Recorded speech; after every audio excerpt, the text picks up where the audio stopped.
చూసే 2.5 hours మీరు అందులోకి ఇన్వాల్వ్ అయిపోయి ఏదో క్యారెక్టర్ తో మీరు ఇరుక్కుంటారు, ఏదో నాగ చైతన్య ఆర్ సాయి పల్లవి. ఎక్కడైనా లాగ్ అనిపిస్తుంది.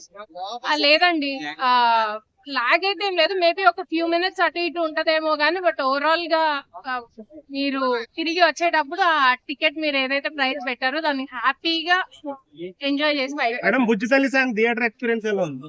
చాలా బాగుంది.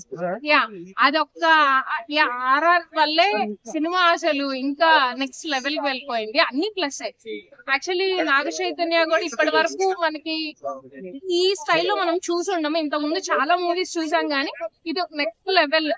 డెఫినెట్లీ నాగ చైతన్య గారికి ఇది చాలా పెద్ద ప్లస్ అవుతుంది. నాగ చైతన్య సాయి పల్లవి డాన్స్ మ్యాచ్ చేశాడు, చాలా బాగా చేశారు. లవ్ స్టోరీ అన్ని మిక్స్ అండి, చూడండి వెళ్తే అర్థం అవుతుంది. సో అన్ని ఉన్నాయి, ఓన్లీ లవ్ స్టోరీ అనుకొని వచ్చేటట్టయితే కాదు డెఫినెట్ గా, బట్ చాలా మంచి love story. Director Sai Pallavi dance కావచ్చా, DSP గారి మ్యూజికల్ కావచ్చా, కెమెరా విజువల్స్ కావచ్చా,